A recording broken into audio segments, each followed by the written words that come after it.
Shermy and Shake, June, Chapter 3, King of the Mountain. Shermy lay on the floor in his bedroom and turned another page in his library book. Mrs. Brown had taken Shake to the Imaginarium Museum. That meant Shermy could spend the whole day reading the latest wilderness adventure story. Happy as a puppy, he rolled from his back to his stomach as he started the next chapter. Reading slowly let him taste every word. His bedroom door swung open. "Stay out, Bryn!" Shermy grumbled. But it was Shake. He walked right in. "Are you back already?" Shermy asked. He'd only made it to Chapter 3. "Yeah, Graham got a headache from getting wet." Shake picked up Shermy's glasses right off Shermy's own dresser. "Whoa, these make me dizzy." He reeled around the room. Shermy got his glasses back and put them on. "How did she get wet?" he asked. "Was it raining?" "Well, the first thing we did when we got there was play truck driver. I honked the horn about 50 times. Then Graham said it was someone else's turn. After that, we did a science experiment where I rubbed a balloon on her hair to make it stand up by itself. Then we went to the outside play area and there was this cool water cannon. The water came out really fast and I let go of the hose and accidentally sprayed her. That made her get a headache and we had to come home. Your mom said I should come over so Graham could get some rest." Shermy kind of had a headache too from Shake's story. He went back to where he had left off in his book. The main character was trying to start a fire without a match. Shermy didn't know how she was going to do that. "I had to read that last year." Shake flopped onto the floor next to Shermy. "Want me to tell you how it ends?" "No," said Shermy. "What do you keep in that pouch?" Shake pointed to the treasure pouch hanging from a leather strap around Shermy's neck. "Stuff." Shermy had to reread the page again. "What kind of stuff?" "Special stuff." Shermy shoved the pouch back under his t-shirt. "Shake, I'm trying to read." "Go ahead, I'll wait." Shake rolled Shermy's red stripe racer down the front of the dresser. Shermy tried to keep reading, but Shake spun the wheels on the car too fast. "Maybe your grandma is all rested now." Shermy grabbed the car and put it under his pillow. "When she closes the door, that means do not disturb, just like in a hotel," Shake said. And she closed the door. "Mom might want to make cookies. Why don't you see if she needs help?" "She said I should see what you were up to."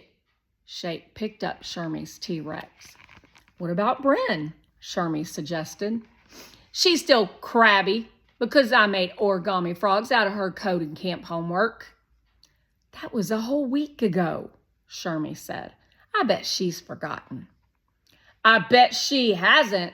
Shake stomped T-Rex along the bookshelf. A book fell off. "Can you pick that up, please?" Shermy asked. "Bad T-Rex." Shake moved the dinosaur close to the book. "Oh no, his arms are too short."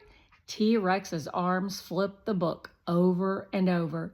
"He can't pick it up." Shake waggled the dinosaur, making him roar.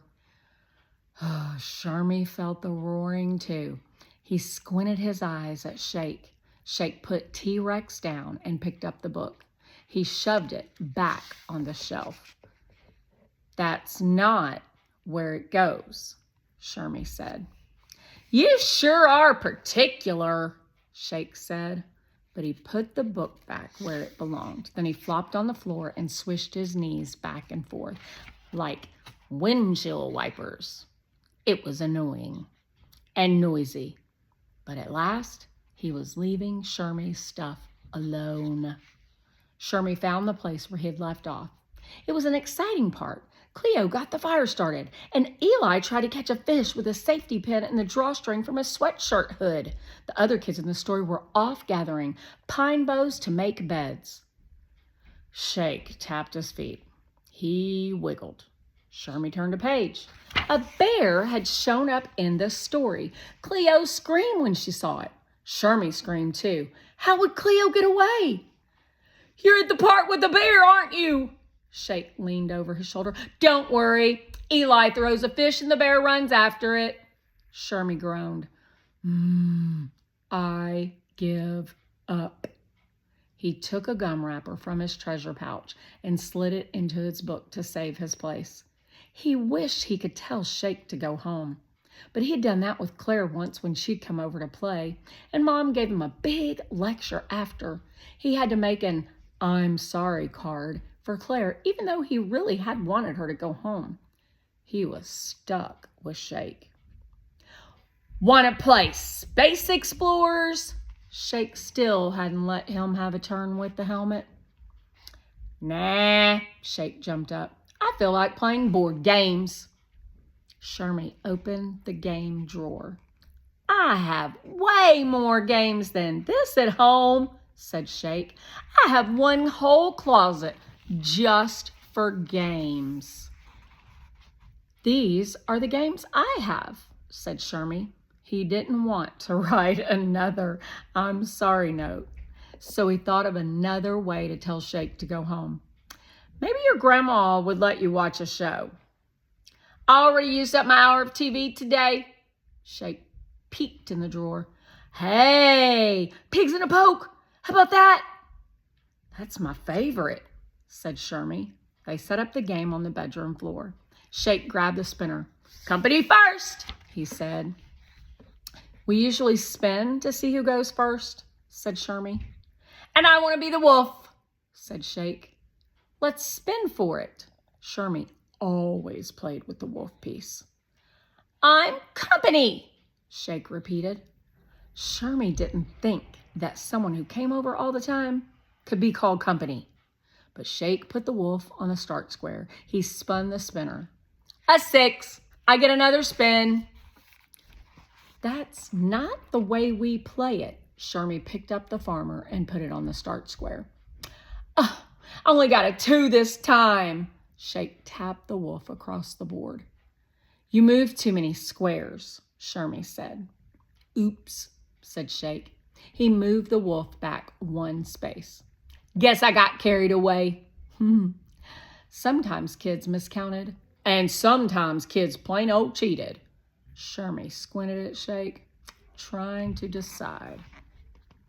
Your turn, Shake said. Shermy flicked the spinner. Look, you got a 2, just like me, said Shake. I'm hungry. Tap, tap. Shermy moved his farmer. My turn. Shake spun. Another 6. He moved the wolf. He twirled the spinner. Aw, shoot. Only a 4. Tap, tap, tap, tap. Hey, now I'm way ahead of you. Only 16 squares, Shermy pointed out. Shake spun again. It's my turn. Shermy snatched the spinner away. 5. Some graham crackers would taste good, said Shake. Do you have any of the chocolate kind? Shermy ran his fingers over the wolf piece. Pretty sure we only have regular. That's okay, I'll eat those, said Shake. Kind of thirsty too, he added. Bring juice, I'm allergic to milk. Shermy's teeth crunched together. In the kitchen, Shermy poured 2 glasses of juice. Whatever you command, Your Majesty, he muttered. He saw a brand new box of chocolate graham crackers in the cupboard. He fished around until he found an open box of the regular kind. He hoped they were stale. Shermy carried the snacks back to his room without spilling 1 drop of juice. Is it my turn yet? He asked. He set the snacks down. Oh, I spun for you. You got a 3, said Shake. He took one of the glasses of juice and glug, glug, glug, drank every drop. You landed on the return to start square. I didn't say you could take my turn. Shermy picked up his farmer and put it back where it had been. I want to spin for myself. He did. 3, said Shake. Shermy counted. 1, 2, 3. He banged the game board as he counted. Hey, careful! Shake caught the wolf before it toppled over. Shermy dropped the farmer on the start square. Shake took his turn. He tapped his wolf along the game board. 3, 4, 5. He clapped his hands. I win. Shermy folded up the game board. Good idea, said Shake. Let's play something else. Do you think you should call your grandma? Shermy asked. She might want you to come home. Do not disturb, Shake reminded him. He pulled more boxes out of the game drawer. They tried snakes and spiders, worry, and even jungle journey. No matter what game they chose, Shake had different rules, and he always won. What time do you have to go home? Asked Shermy. How long were Mrs. Brown's naps anyway? There's no rush. Shake rummaged around in the cupboard. What else do you have? Save and spend? Shermy suggested. That was another of his favorites. Boring. Shake flopped to the floor, making pretend snow angels and taking up all the space. Shermy scooted out of the way of Shake's twisting feet. I'm bored with board games, he said. Bored with board games? Me too. He leaped up on Shermy's bed. No jumping, said Shermy. Shake boogied around on Shermy's bedspread. I'm not jumping. I'm hopping. We're going to get in trouble. Shermy only jumped on the bed when Mom was outside busy with her painting or mowing the lawn. Shake hopped higher. You're gonna break my bed. Shermy grabbed at Shake's arm. Miss me, he teased. Boys, Mom called upstairs. Time for 30 minutes of fresh air. Good idea. Shake hopped off the bed. We could play King of the Mountain. Shermy got an idea. I'll teach you how we play it here, he said. Then he smiled, a very wolfy smile.